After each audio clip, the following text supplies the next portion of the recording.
Hello good morning. അപ്പം നമുക്കിന്നൊരു mini vlog കണ്ടാലോ. രാവിലെ സാധനങ്ങൾ മേടിക്കാൻ പോകാൻ റെഡിയായപ്പോഴത്തേനും ചേട്ടാ എന്നോട് ചോദിച്ചു, നീ വരുന്നുണ്ടോ ഒരുങ്ങിക്കോളെ. എന്തിനാ നമ്മൾ കുഞ്ഞത് ഒരു ട്രിപ്പ് മിസ് ചെയ്യുന്നതെന്ന് വിചാരിച്ചു ഞാൻ വരുന്നുണ്ടെന്ന് പറഞ്ഞ് ചാടി ഞാൻ റെഡി.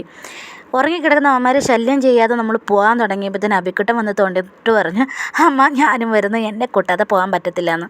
അപ്പോൾ പിന്നെ അപ്പക്കുട്ടനെ എങ്ങനെ തന്നെ കിടത്തുന്നതെന്ന് വിചാരിച്ച് ഉറങ്ങിക്കിടക്കുന്ന അപ്പക്കുട്ടനെ തട്ടി വിളിച്ച് എഴുന്നേപ്പിച്ച് പെട്ടെന്ന് റെഡിയാക്കി നമ്മളെല്ലാവരും കൂടെ നേരെ കിരുത്തോണ്ട് വിട്ടുപിടിച്ചോട്ടോ.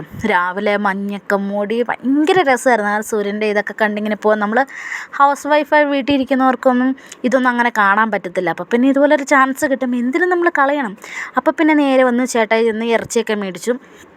ഞങ്ങൾ വണ്ടിയിൽ തന്നെ ഇരിക്കുകയാണ് കേട്ടോ ചെയ്ത്, ഇറങ്ങിപ്പോയില്ല, കാരണം നല്ല തണുപ്പായിരുന്നു. പിന്നെ ഇറച്ചിയൊക്കെ മേടിച്ചിട്ട് നമ്മൾ നേരെ പച്ചക്കറി കടയിലേക്കാണ് വന്നത്. കുറച്ച് കപ്പ മേടിക്കണമായിരുന്നു, ഇഞ്ചി, വെളുത്തുള്ളി, തക്കാളി, അങ്ങനെ അല്ലറ ചില്ലറ സാധനങ്ങൾ മേടിക്കണമായിരുന്നു. ആ കടയിലെ ചേട്ടനാണ് ഞങ്ങളോട് പറഞ്ഞു, നിങ്ങൾക്ക് ഇഷ്ടമുള്ള സാധനം നിങ്ങൾക്ക് വേണ്ടുന്നത് എടുത്ത് അളന്ന് വെച്ചിട്ട് എന്നെ വിളിച്ചാൽ മതി, ഞാൻ പിന്നെ വന്ന് ബില്ല് ചെയ്തോളാം എന്ന് പറഞ്ഞു. അതാണ് ഇവിടുത്തെ ആൾക്കാർ, നമ്മുടെ കീഴ്ത്തോട്ടിലെ ആൾക്കാർ അങ്ങനെയാണ്. നമ്മുടെ അടുത്ത് നല്ല വിശ്വാസമാണ്, നമുക്ക് അവരുടെ അടുത്ത് നല്ല വിശ്വാസമാണ്.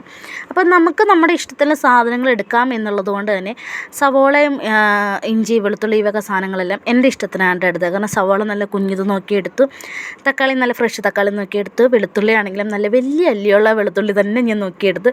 നമ്മുടെ ഈ കടയിലെ ചേട്ടൻ്റെ ഒരു കട തൊട്ട് ഫ്രണ്ടിലുണ്ട് കേട്ടോ. അപ്പോൾ അതെല്ലാം എടുത്ത് കഴിഞ്ഞിട്ട് ചേട്ടനെ വിളിച്ചാൽ മതി എന്ന് പറഞ്ഞു.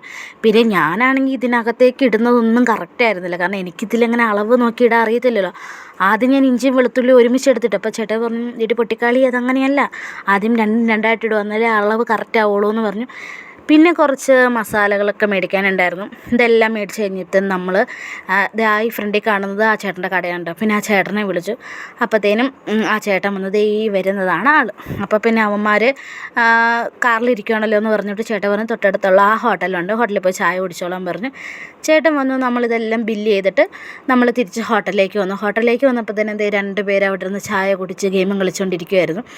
അപ്പോൾ പിന്നെ ഞങ്ങൾക്കും രണ്ട് കാലിച്ചായ പറഞ്ഞു. ചേട്ടായി സ്ട്രോങ്, ഞാൻ ലൈറ്റാണ് പറഞ്ഞു, എനിക്ക് സ്ട്രോങ് ഇഷ്ടമല്ല. അത് കഴിഞ്ഞപ്പോഴാണ് ഇവന്മാർ പറയുന്നത്, അച്ഛാ ഞങ്ങൾ ചായ മാത്രമല്ല പൊറോട്ടയും ഓർഡർ ചെയ്തിട്ടുണ്ടെന്ന്. പിന്നെ രാവിലെയല്ലേ, ഇനിയിപ്പോൾ അവിടെ ചെന്ന് കപ്പയൊക്കെ വേവിച്ച് വരുമ്പോഴത്തേനും സമയം ഒത്തിരി അങ്ങ് പോകുമല്ലോ. അപ്പോൾ പിന്നെ അവർ കഴിച്ചോട്ടെ എന്ന് വിചാരിച്ചു. അവന്മാർ രണ്ടുപേരും പൊറോട്ടയും മുട്ടക്കറിയും കഴിച്ചു. ഞങ്ങൾ പൊറോട്ടയൊന്നും മേടിച്ചില്ല കേട്ടോ, ഞങ്ങൾ ചായയും കുടിച്ചു. പിന്നെ വേറെ പരിപാടിയൊന്നുമില്ല, നേരെ വീട്ടിൽ പോകണം, കപ്പ ഉണ്ടാക്കി തന്നെ. അപ്പോൾ ഇത്രയേ ഉള്ളൂ, ടാറ്റാ.